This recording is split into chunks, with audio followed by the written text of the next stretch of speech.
Welcome to episode 107 of Key Ministry, the podcast. And I am very excited to have two friends with me today, and we are chatting about accessible Bible story instruction. Now, Cortney and Laura were part of our conference in the spring, Disability in the Church, and they did a workshop called From Hurdles to Hope, Research-Based Approaches to Accessible Bible Story Instruction. And their info, I didn't get to attend a whole lot of workshops, but I got to come to this one.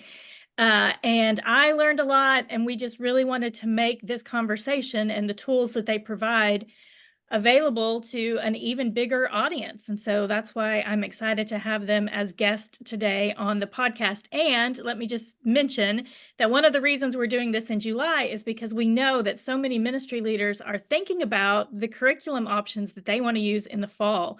And so we are going to have lots of links in the show notes. Everything that Cortney and Laura and I talk about today, you'll be able to find at keyministry.org/podcast. You can find the links and be able to easily access everything that we do. Isn't it funny? We talk about like the kids being able to easily access things, and then we take steps to try to make everything super accessible. So it's really fun to get to chat with you guys today. So I'm going to ask you first to introduce yourselves. This helps the listeners, especially because we're three ladies, like be able to tell our voices apart. So tell us who you are, a little bit about yourself, and then the ministries that you represent. So Cortney, do you want to go first? Absolutely. So I'm Courtney Jenkins, and I'm a former special education teacher who now helps churches and families be able to teach the Bible to students, children and adults who have disabilities.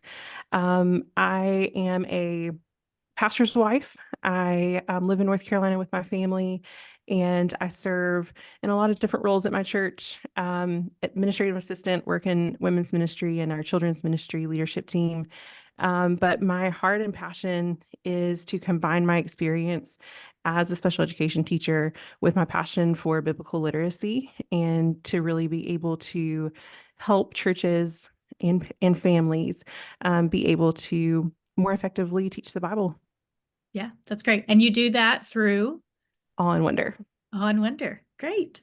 And go ahead and tell us the website now, because that way they have it at the very top of the transcript when they see it. So you can find All in Wonder at specialneedsministryresources.com. Okay, great.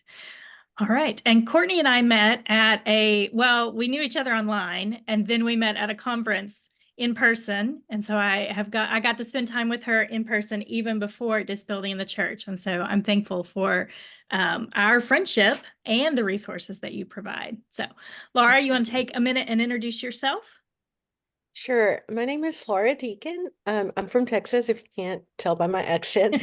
I am a speech language pathologist. I worked in the schools for 28 years. I put off volunteering with special needs at my church for many years. But when I did, it's all God's timing.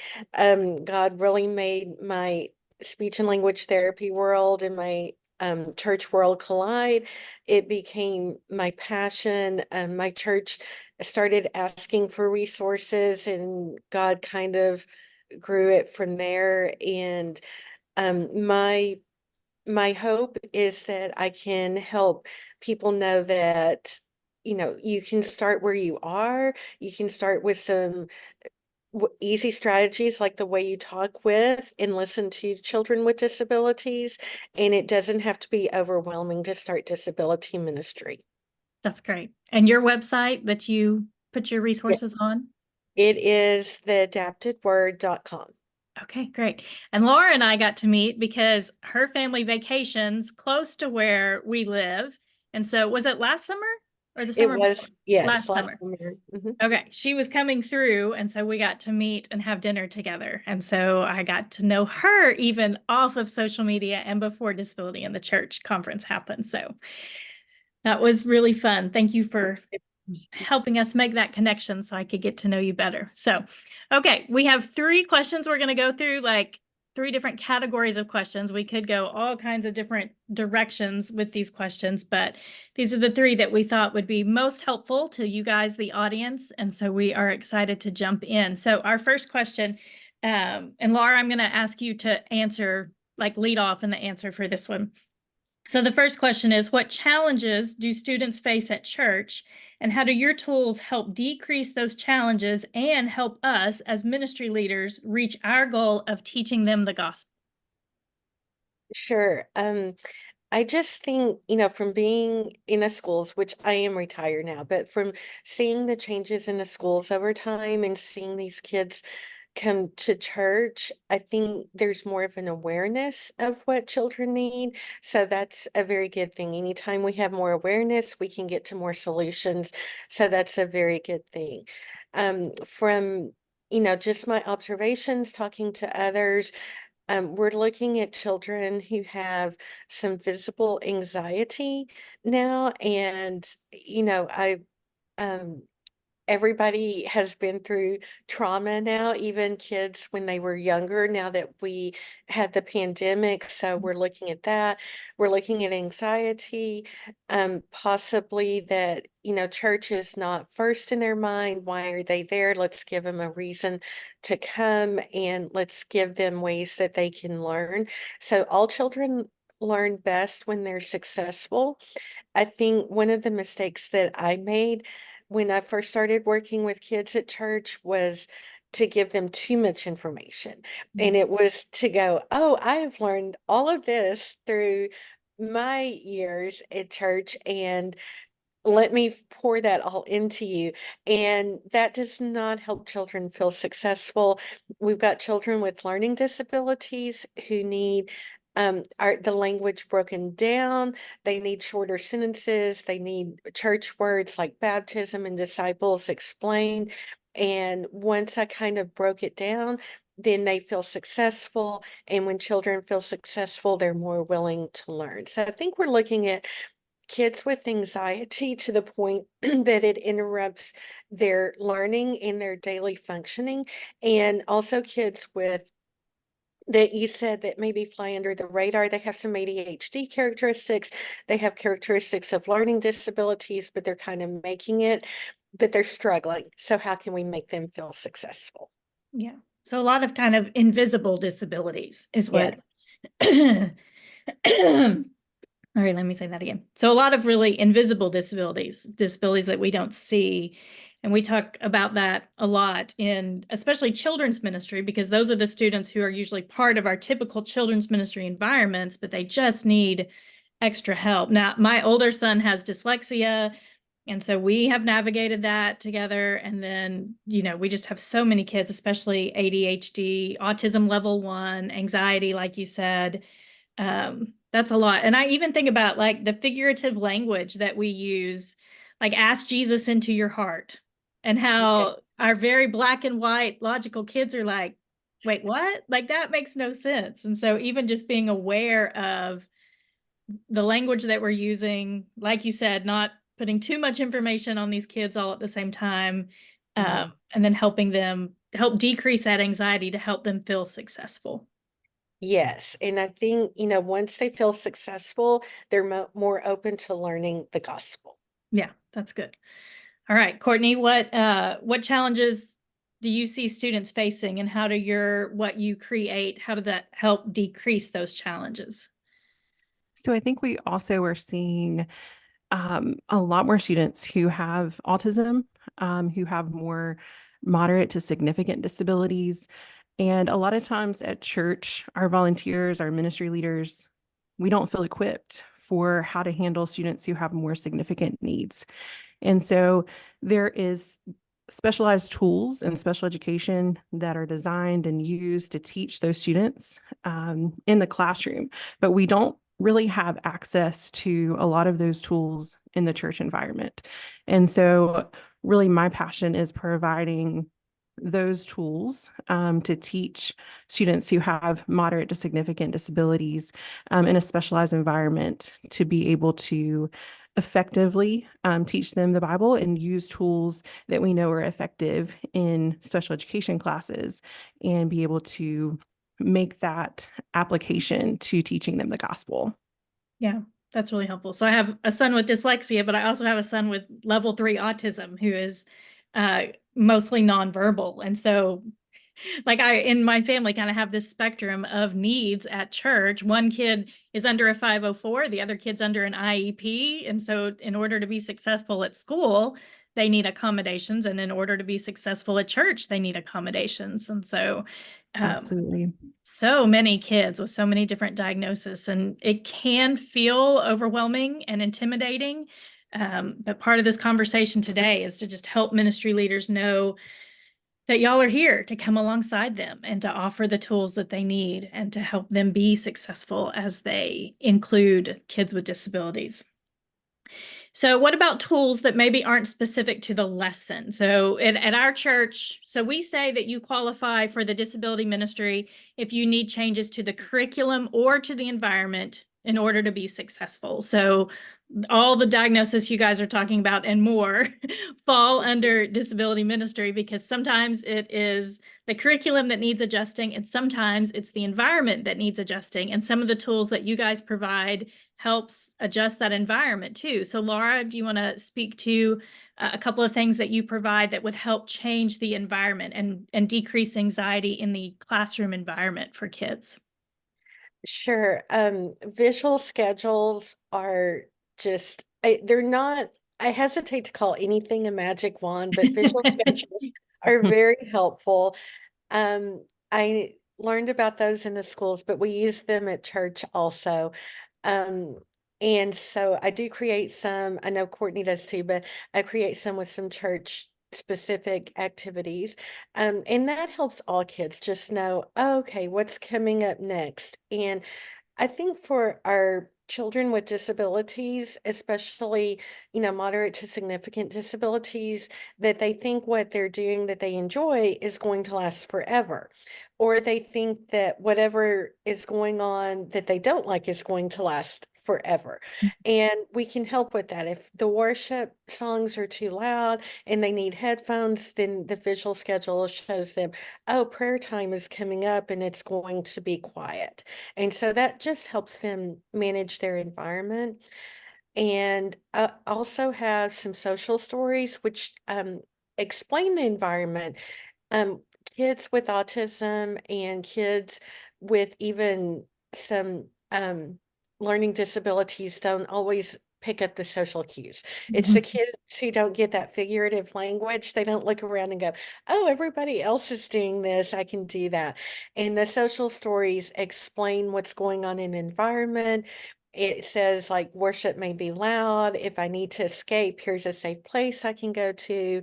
So it doesn't tell them what to do, but it gives the expectations that they have options if they are feeling overwhelmed. Yeah, that's great. Even as an introvert, I like to know what's coming next. Like something Yes.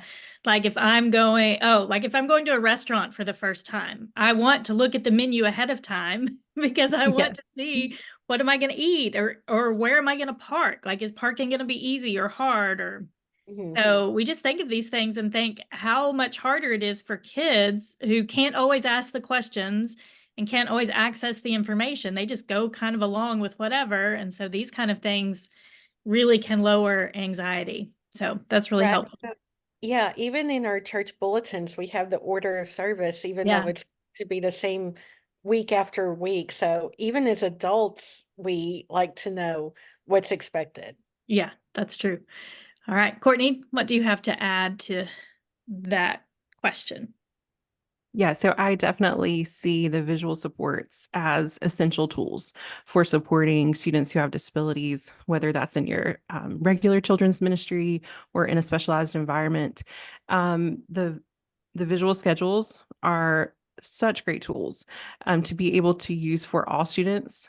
We have definitely found that other kids, even if they don't have disabilities, really do benefit from having that visual schedule. So All in Wonder provides visual schedules as well as first them boards. So if you have students who are overwhelmed by even just 4 or 5 schedule cards, just having 2 options of first we're going to be doing this and next we're going to be doing that is helpful as well. We also provide buddy support bag tools. So we have lanyard cards that have like one word with a visual support added onto that. So maybe you have a child who is nonverbal and they have some difficulty with receptive language. So they may hear you say something, but it may take them a while to process what you verbally have told them to do, the directions. So maybe you need to show them a picture of sit so that they see, okay, I need to sit right now. And it's easier for them to process that instead of just hearing you give those directions. So that is really helpful. I can't remember how many cards there are, around 30 different cards that you can put on a lanyard that has just different words that can be used to support that in the classroom. And then, like Laura was saying, social stories are great. We have a going to church social story that can be customized with your own pictures and things like that. And then we have a free tool that is like a about me worksheet that can be really great for parents to fill out for their child, to give volunteers specific information about this is how my child learns. These are things that my child might struggle with. These are things they really love, to be able to take with them to church, to be able to show the volunteers, especially if it's like a rotating volunteer schedule and they don't have the same person every week. That can be really helpful. And then churches can also utilize that by reformatting a little bit. It's a Canva template, so you can tweak it to make it work for your environment, but you can provide it for your volunteers, just kind of a profile of different children and or adults of how to best serve them and what you've already talked about with parents and you've come to realize, okay, this is the best plan for them. Just a quick thing to have available in the classroom. Yeah, those are all really helpful. At our church, we use visual schedules in two ways. Like I was teaching the 1st and 2nd grade class, and I had a visual schedule that everybody could see. Because like we've talked about, if it helps our kids with disabilities, it can help everybody. And so everybody sees the same schedule. And then my son James in his class, he has a visual schedule that he can hold, and it's Velcroed. And once he does something, he moves it from the front of the schedule to the back of the schedule. So for him, he's kind of checking things off of his list. So even the tools that you guys provide, like a visual schedule, those can be even used in different ways in different environments to meet the needs of the kids. I think those first then schedules are helpful when you just want to say, okay, we just have this one challenging area and we're just going to say, help the kid get from first we're going to do this, then we're going to do this, and it's going to be okay. It And really helps with transitions. Yeah. Helps with transitions when you have a student who doesn't want to leave a preferred activity to be able to show, and using, a visual timer and things like that alongside of these tools are super helpful. Yeah, I love visual timers. I was at Lakeshore Learning over the weekend, and they had this huge visual timer, and I was like, whoa, because we have some that are in our buddy bags. We have the bigger ones in our, probably 8x8 or 10x10 or something like that. But these were huge. And I was like, do we need one that big? Maybe. Because we're creating a new sensory room at our church. And so we get to dream big, and I was like, do we need one that big? But that's good. It's all really helpful. I was thinking about, okay. So okay. And besides using these tools on a Sunday morning, they're also really helpful for something like Vacation Bible School. Like at our church, we just did our typical Vacation Bible School.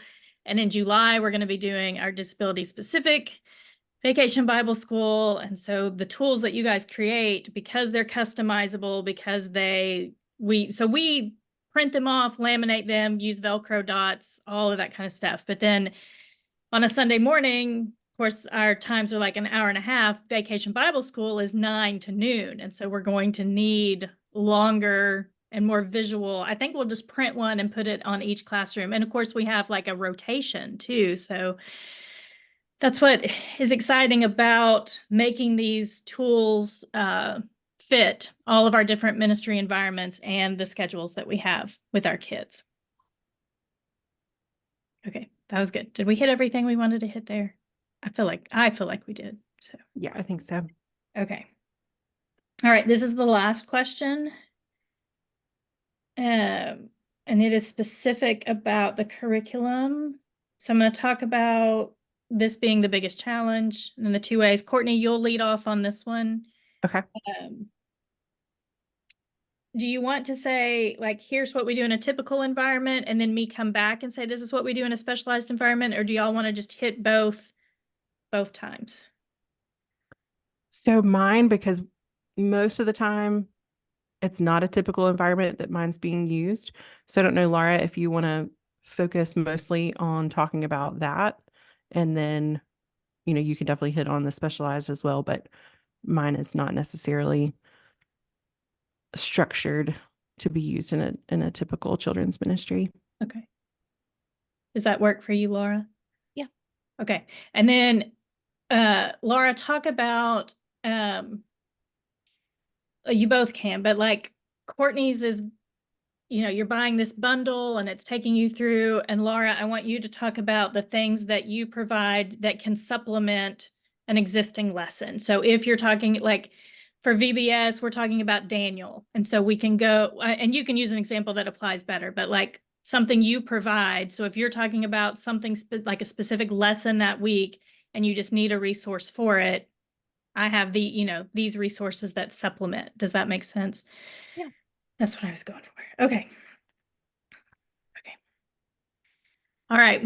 This is our last question, and it's a big one. So we have plenty of time to talk through this because this is really one of the biggest challenges, I think, that disability ministry and children's ministry leaders face is finding curriculum either that to teach in their specialized environments or to use alongside the curriculum that their church already uses in their inclusive environments. And so really, Cortney, what you produce goes along with those specialized environments, and what Laura produces really goes along with those inclusive environments. And so I'm going to ask a couple questions, and then Laura and Cortney are both going to answer based on what they provide. Because for example, our church uses things from both of you because they fit different needs. And that's the exciting thing about having all of these different environments, because we say which environment fits a kid best, and then what modifications can we make in that environment to fit each kid. So as a church, at our church, there's two different environments and needs. So in our typical classroom, we have a curriculum that we use each week, but sometimes we just need something that makes that curriculum a little bit easier for our kids, especially with learning disabilities, to understand. And then we also have specialized sensory environments, and we need curriculum specifically designed for kids with intellectual disabilities or really big language challenges. And so our church has both of those environments. So let's talk about what you guys have that would help in both of those environments. And Cortney, let's start with what you have. Okay, so All in Wonder provides a curriculum subscription. So think about, if you use the Gospel Project or Orange or something like that, you have a digital subscription. It's the same type of idea. So you have a scope and sequence of how we're going to go through the Bible once a year. And so we have a unit for each month, and it provides all of the lesson plans. And really the hallmark of the curriculum is our adapted Bible stories. And so they're adapted books that, again, we talked about how special education tools that we can implement with our church environments. And so that's one of those, is using those adapted books. And so I provide 4 different levels of the adapted book. So one of the huge challenges is having students who are on such diverse levels. Even within a specialized classroom, you're going to have students who can read on their own, and some who can't read, some who can attend for a longer amount of time, some that you've only got a couple of minutes to try and really teach them. And so providing those different levels is helpful for that. So you get adapted Bible story books that you use throughout the month, and each week there's a different story that really relates to the theme for that month. And so then the lesson plans have activities, has crafts, a sensory storytelling script that you use alongside of those adapted Bible story books. So it pairs some type of multisensory experience with a page of the book. And so we know from research-based practices that incorporating those sensory experiences really help students be able to grasp and pay attention more with what you're talking about. And so pairing just an object or a sound or something they might be able to taste or touch is super helpful. So we provide all of that. You have printable resources, activity pages that go along with that. And we're already thinking through what adaptations need to be made. All of the activities are very visual supported and already designed specifically for students who have those more significant needs. Yeah, we used your curriculum in we call it the RISE class, which is a reverse inclusion class, which is the class my son James is in. And most of the kids in there are nonverbal or have limited verbal ability. Most of them can't read. And so what you provide is really helpful for them. They put all of their projects up on the wall, week 1, week 2, week 3. And so we get to see the whole unit together through the projects and the activity sheets that they do. So we've really loved it. I've talked to other churches that use your subscription service, Prestonwood up in Dallas, and a few others. And everybody's just so thankful for what you do. And we use some of your family resources. We have a prayer book that you created that James gets to pick what he wants to pray for that day, or even confessing sins. Like here's how what he might want to apologize for that day. And so both what you do for families and what you do for churches is really helpful. Awesome. Yeah. Okay. And Laura also has resources. Laura, I talked about we're planning our disability VBS this summer in July. And so the disability ministry director at our church, we were on your Teachers Pay Teachers site yesterday trying to figure out what we wanted to download to help support the students who are going to be at our disability VBS. So why don't you talk about some of the things that you create and offer? Sure. So at the adapted word, everything is built on repetition. So as a speech language pathologist, I know that the more that children with disabilities hear the concepts, the more they learn. It's not fun to say the same thing over and over again. So we have to find different ways to do that. It's not fun for volunteers. It's not fun for the kids. So how can we make it meaningful? So I also have adapted books. I do have a subscription service with some of the newer products, some of the newer resources than Teachers Pay Teachers has, although I do have a store there. And so some of the activities include making Play-Doh shapes. That comes along with a page for volunteers to talk about the story with the child. The first time I took a Play-Doh mat into my church, the volunteer said, "Look, we made these pretty flowers for Days of Creation." And I said, "Well, did you talk about Days of Creation?" So as a volunteer myself, I want to be able to walk into church and go, "What do you want me to do? How do you want me to do it?" So everything comes with instructions for how to work with the child. So anybody can walk in without pre-planning and go, "Oh, while they play with Play-Doh, I can do this." I've also started some visual supports for the kids who are non-speaking or who have such anxiety that it's hard for them to talk to people at church. And that way that they can point to answers like who taught this story, Jesus. They can point to Jesus. It takes out the language. Sometimes I think that we think, oh, I can comfort this child, I can make it better for them, and we overwhelm them with language when really we should be pulling back and just letting them know we're a safe person. And by giving them visuals to communicate and answer, we can help those kids who are non-speaking, but we can also help those kids with anxiety go, okay, you don't want to talk to us, then we'll give you other options for communication, and it's not a demand as much as a way to be accessible to that child. So everything comes with activities. Everything is designed, it's not really a specific curriculum in that it doesn't have a scope and sequence like Cortney says, but if you're doing Jesus called Matthew, then you can pull out activities and you can go over that key idea. Matthew was a disciple, Matthew helped Jesus, and it gives you different ways to meaningfully do that and easy ways to do that if you're the person working with the child. Yeah. And that's what I love about how it just supplements. Like if a church, especially like normally the decision about curriculum is already made in our typical classroom. It is the Bible project or it's orange or it's whatever. But in our children's ministry classes, they're still kind of themed. Like you said, the calling of Matthew.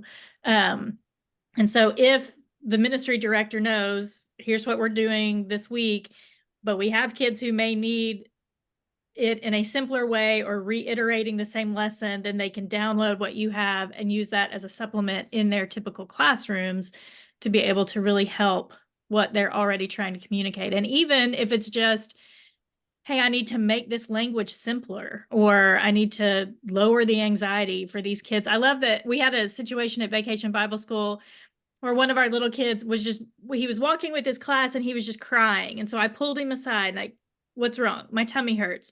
Well, do you want this? Do you want this? And then he couldn't talk, right? Because I'm giving him too many. I gave him 4 or 5. Do you need to go to the bathroom? Are you thirsty? Are you hungry? Do you want to go to the nurse? And he just, like you said, shut down. And then I was like, well, what do you want? And he's like, I just want to walk with my class. I just want to, you pulled me out of line and I was doing what I wanted to do.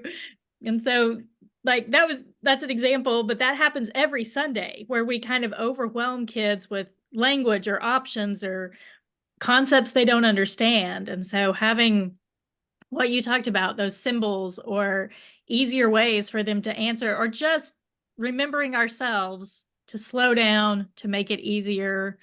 I think that's really helpful. And you guys both do this not only through the curriculum that you provide, but also through your social media channels. And so I really got to know both of you first on Instagram and then got to know more about what you did. And I think both of you do a good job of saying, here's a specific question and here's an answer for that question, or here's a challenge that we face and here's a solution for that challenge. And so why don't you both talk about where our listeners can find you on social media, like what your favorite platform is, or give the handles that you have so people can find you. So Cortney, you want to go first?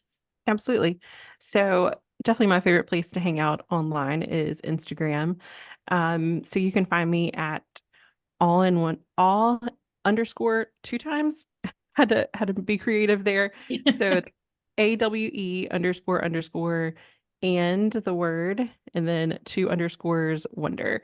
I think if you just type in all in wonder, it will come up. But that's where I hang out most of the time. And I do love to provide just some practical tips or just to hear from other people who are in the same boat.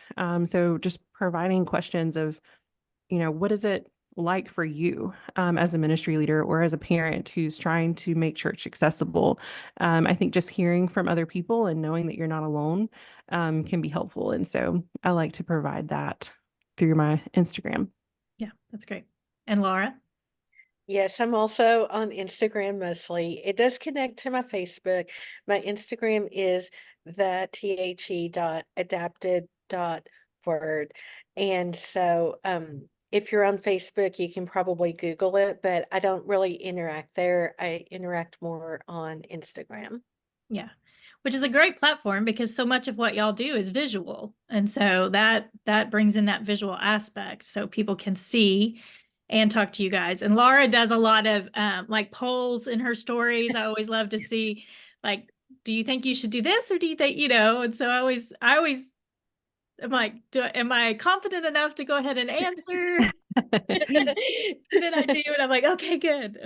What was it last week, Laura? It was something about flavors, or what was food we liked. I mean, like, that's what's fun. It's just easy things, like. Yeah, sometimes I make it easy because I'm also trying to model and make whoever's looking at Instagram feel like, oh, I feel confident about answering this, and this is how we should make our kids feel, that they are confident about answering and not hesitant. Yeah, so. I know.